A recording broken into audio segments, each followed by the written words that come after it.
आज आप लोगों को इनडायरेक्ट स्पीच में इंपरेटिव सेंटेंसेस पढ़ाने जा रहा हूं। आप लोग ध्यान से देखिए। इंपरेटिव सेंटेंस को हिंदी में कहते हैं आज्ञा सूचक वाक्य। क्या कहते हैं? आज्ञा सूचक वाक्य। इसकी पहचान है, इस प्रकार के वाक्यों से आज्ञा, प्रार्थना तथा परामर्श का भाव प्रकट होता है। इस प्रकार के वाक्यों से किसी को आज्ञा देने, प्रार्थना करने या परामर्श देने का भाव प्रकट होता है। परामर्श माने होता है सलाह। ऐसे वाक्यों में सब्जेक्ट यू छिपा रहता है।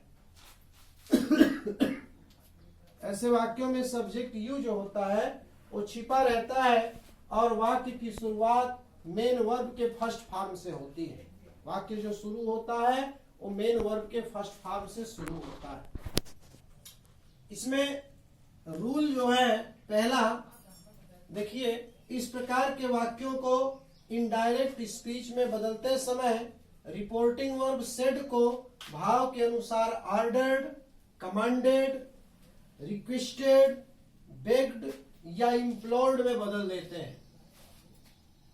यदि नीचे देखिए, यदि परामर्श का भाव प्रकट हो तो रिपोर्टिंग वर्ब सेड को एडवाइज्ड में बदल देते हैं। तो सेड को ऑर्डर्ड में कहा करते हैं? सेड को ऑर्डर्ड में तब करते हैं जब रिपोर्टेड स्पीच से आदेश का भाव प्रकट हो। अगर रिपोर्टेड स्पीच से आदेश का भाव प्रकट हो तो रिपोर्टिंग वर्ब सेड को ऑर्डर्ड या कमांडेड में बदलते हैं। अगर प्रार्थना करने का भाव प्रकट हो तो रिपोर्टिंग वर्ब सेड को रिक्वेस्टेड में बदलते हैं, बेग्ड में बदलते हैं या इम्प्लोर्ड में बदलते हैं। अगर बिगर शब्द है, बिगर मीन्स भिखारी, तो सेड को बेग्ड में बदला जाता है। अन्यथा प्रार्थना के भाव में सेड को रिक्वेस्टेड में ही बदलते हैं।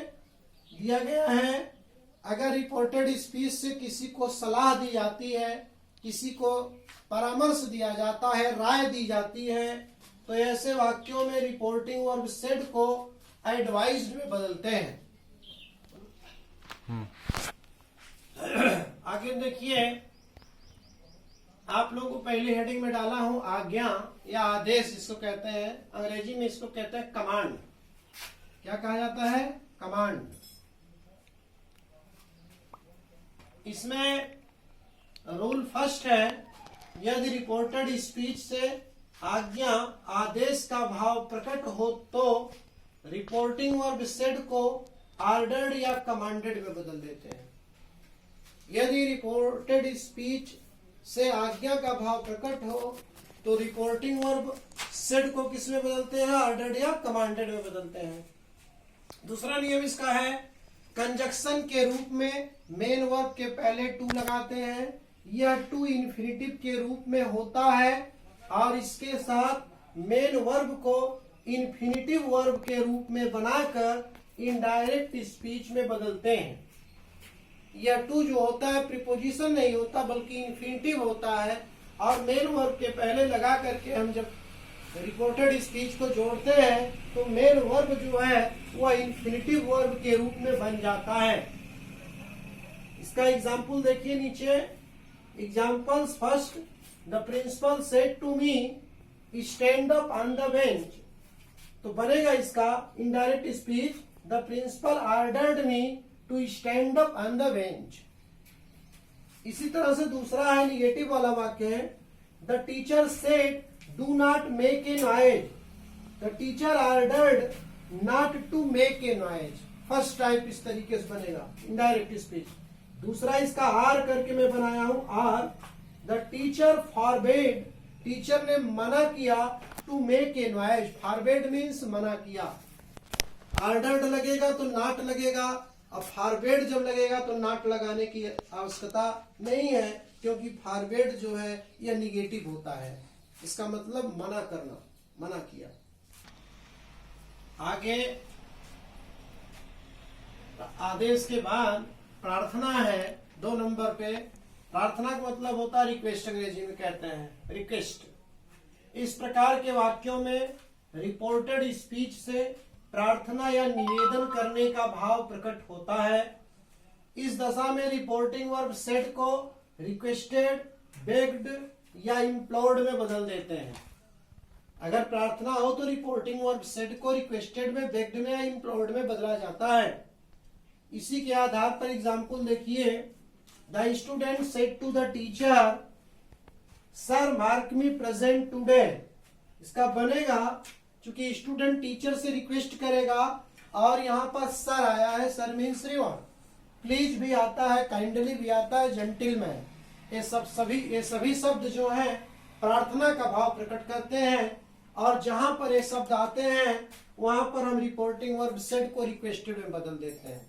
Sir, madam, kindly, gentleman, please, ये शब्द जहां आते हैं रिपोर्टेड स्पीच में, वहां हम रिपोर्टिंग वर्ब सेड को रिक्वेस्टेड में बदलते हैं और इन शब्दों को रिपोर्टेड स्पीच से हटा देते हैं। जैसे सर हुआ, प्लीज हुआ, काइंडली, जेंटिलमैन, ये सभी शब्द हट जाते हैं और रिपोर्टिंग वर्ब सेड जो है वो रिक्वेस्टेड में, बेग्ड में या इम्प्लोर्ड में बदल जाता है। इसी के आधार पर है the student requested the teacher to mark him present that day. उसी के आधार पे दूसरा है the beggar said to rich man, please give me something. इसका बना है the beggar begged rich man to give him something. इस तरीके से बनेगा। बिगर के लिए बेग शब्द आता है।